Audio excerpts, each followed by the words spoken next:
Alors, quand l'enfant commence son utilisation du crayon, ce qui peut arriver à partir de 12 mois, si on lui met un crayon comme ça dans les mains, ben, il va avoir une prise palmaire avec toute la main. Le crayon est appuyé dans la paume. OK? C'est pour ça que ça s'appelle une prise palmaire. Alors, il y a cette version-là et il y a cette version-là.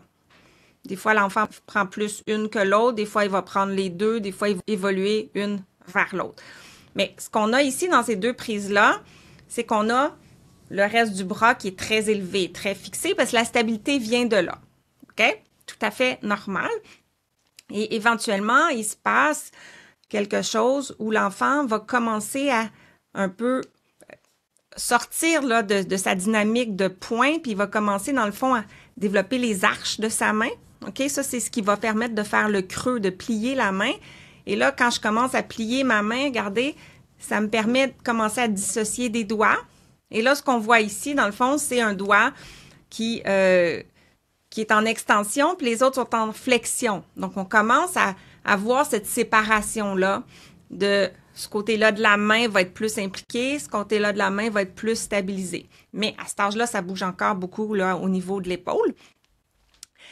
Et là, à partir d'environ 18 mois, si l'enfant a commencé à explorer avec un crayon à 12 mois, parce que s'il a juste commencé à 18 mois, il va probablement commencer comme ça. C'est normal. Mais s'il y a eu un petit peu d'expérience avec ça, ou peut-être avec des pastilles qu'il va avoir tenues quand même avec toute sa main, OK? Là, ce qui se passe, c'est qu'on va passer à une prise qu'on va appeler digitale, avec les doigts. Et là, on va avoir plusieurs variations de prise du crayon. On appelle ça des prises de transition. Ça peut être un peu n'importe quoi, là. Ça peut être quelque chose comme ça, ça peut être sur le côté, ça peut être... l'enfant fait des essais, finalement. La motricité fine se développe naturellement et là, l'enfant explore sa relation entre sa main et l'outil et essaie de le tenir de différentes façons. Et en même temps, parce qu'il est encore jeune, donc il n'y a pas encore beaucoup d'intérêt pour ce qu'il produit à ce moment-là. Il aime ça faire des couleurs. Il trouve ça le fun de faire apparaître des choses sur le papier, la transformation, mais son plaisir est très sensorimoteur, donc il n'est pas encore dans l'intention de bien dessiner. Puis même quand il commence à dessiner quelque chose qui ressemble à peut-être une ligne ou une forme circulaire, il est juste content d'avoir créé quelque chose qui ressemble à quelque chose. Il n'est pas du tout concerné par la précision encore. Et de là, toutes ces prises du crayon-là vont être fonctionnelles pour lui jusqu'à à peu près 3 ans où là, sa cognition évolue. Et là, il commence à avoir un petit peu plus d'intention et aussi de désir d'imitation. Donc, l'enfant aime beaucoup voir d'autres adultes ou d'autres enfants tenir le crayon comme ça. Puis, ça se peut qu'il essaie d'imiter parce que ça peut être perçu comme tenir le crayon comme un grand. Peut-être qu'un parent, une éducatrice aussi va avoir dit « Essaie donc de tenir le crayon comme ça. » C'est correct. On peut lui suggérer d'essayer. Et cette intention-là, ce désir d'imitation, puis en même temps, c'est que c'est supposé d'aller mieux. Si moi, j'essaie de dessiner et que je tiens le crayon comme ça, puis que ma motricité me permet de le tenir comme ça, en principe, je devrais trouver que ça va mieux, que j'ai plus de précision. Puis c'est ça, le motivateur naturel. L'objectif, c'est la fonction. Donc, on l'utilise pour quelque chose. On l'utilise parce qu'on veut produire quelque chose. Donc, plus on le tient d'une manière qui va permettre de produire ça, ben plus ça donne le goût de l'utiliser. De là, je reviens à ce que je disais au début, il n'y a pas un enfant qui va utiliser une prise du crayon comme ça parce qu'il n'a pas pensé à le tenir comme ça. C'est clair que ça va mieux que ça. Mais si ça, c'est pas possible parce que je manque de quelque chose dans mon corps, ben je vais prendre quelque chose qui fonctionne pour moi. Alors, lorsque les prises matures arrivent, ben ça peut ressembler à celle-là avec 3 doigts. Ça peut être aussi peut-être avec 4 doigts, donc 2 sur le crayon. Et qu'est-ce que vous remarquez est similaire entre ces deux prises-là? Le cercle ici. OK? On appelle ça la commissure du pouce. Donc, l'espace entre le pouce et index, il est tonifié, il est ouvert. On prépare le terrain où le crayon va bouger. Alors, c'est sûr que des prises comme ça, avec un pouce qui se croise un peu par-dessus, ça peut être fonctionnel. Selon les études qui ont été faites, on voit que on peut avoir de la fonction avec ça parce que ça peut bouger un petit peu. OK? Mais ça coûte quand même un petit peu plus cher d'énergie pour le faire. Parce que ce que ça nous dit, c'est que la commissure du pouce n'est pas assez solide ou il n'y a pas assez de stabilité parfois au niveau des ligaments, OK, au niveau de tout ce qui stabilise les articulations. Chaque enfant a son corps qui diffère, puis il y en a que c'est un petit peu plus lousse et ils n'ont pas cette stabilité-là. Donc, c'est pas à cause qu'ils n'ont pas eu assez de motricité fine, c'est à cause que c'est instable. On le voit, là, des fois, ça vire à l'envers, c'est très lousse. Mais à ce moment-là, lui, il n'aura pas le choix de tenir son crayon comme ça parce qu'il n'a pas cette stabilité-là. OK? Mais parce que ça bouge, parce que même avec un pouce qui croise, on peut bouger un petit peu, on est en business.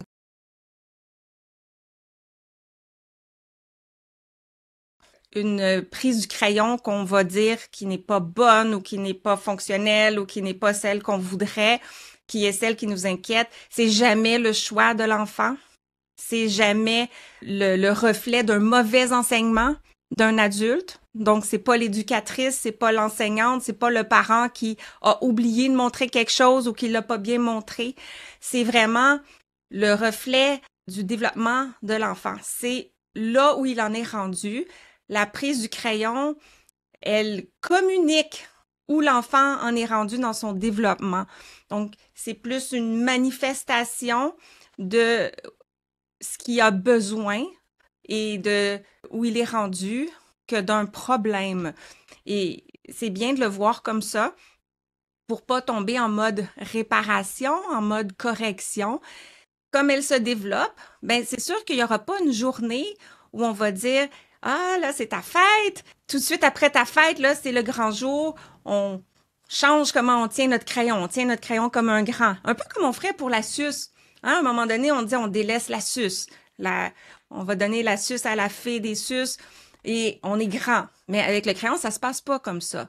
Et de même, pour l'intervention, on ne peut pas dire à l'enfant, à partir de la semaine prochaine, c'est fini, là, cette prise du crayon-là. Ton enseignant te dit que c'était pas aidant pour toi, tu changes. Donc, tout l'accompagnement affectif par rapport à ça va être important à garder en tête parce que c'est un processus et en aucun cas, on voudra donner à l'enfant l'impression qu'il fait quelque chose de pas correct.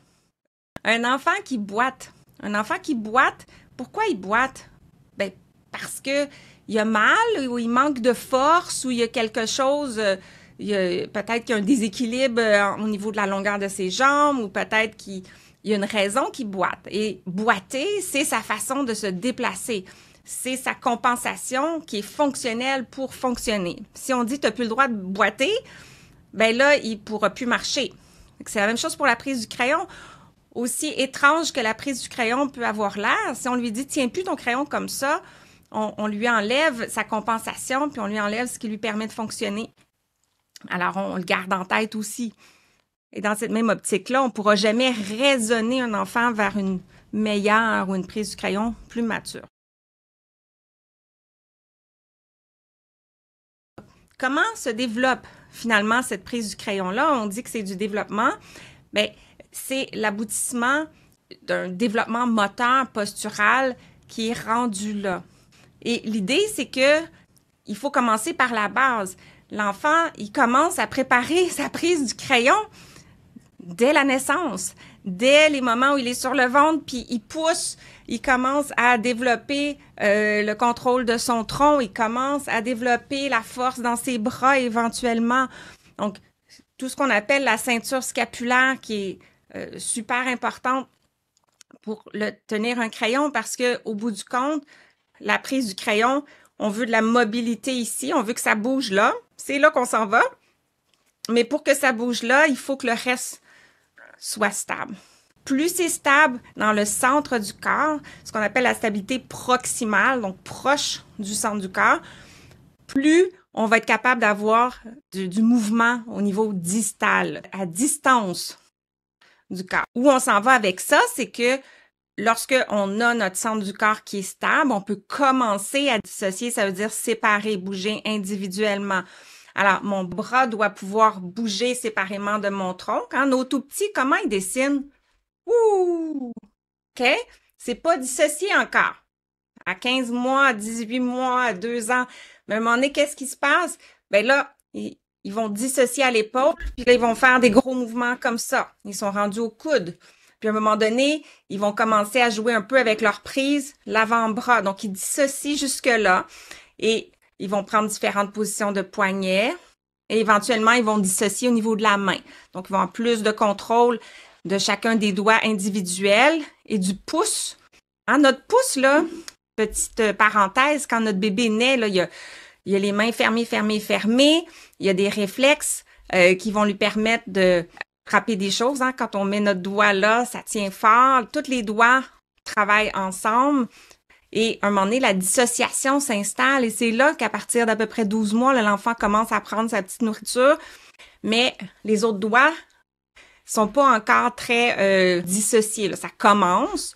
Avec le temps, puis avec les expériences de motricité fine, la musculature ici se développe et le pouce, qui était comme ça à la naissance, va commencer à s'éloigner, à prendre de l'espace et à tourner un petit peu. Cette phalange-là, elle a la capacité de tourner vers l'intérieur, c'est ça qui va nous donner l'opposition. OK? Et je vous explique ça parce qu'il y a beaucoup d'enfants qui n'ont pas cet espace-là, cette force-là et cette rotation-là. De là, voyez-vous, quand je vous mets une prise du crayon comme ça, tout de suite, vous dites, ah ben là, on le voit bien. Un pouce qui veut rester collé ici, là. Ah, c'est un pouce qui a pas encore fait ce bout de chemin-là. Donc, il dit, moi, je reste avec les autres doigts. Et je me tasse pas de là, puis je m'en vais surtout pas en avant. Moi, je suis bien, là, collé là. Et on retient ça. L'ergothérapeute, quand il est en intervention, lui, analyse tout ça très bien, mais aussi, nous, ça nous intéresse de pouvoir commencer à voir qu'est-ce qui se passe dans la prise. On va faire des hypothèses, évidemment, vous allez les faire par vous-même, mais c'est ça qui va vous aider à savoir quel type d'activité peut-être pourrait aider ce développement-là. OK? Parce que les activités de motricité fine ne sont pas toutes équivalentes.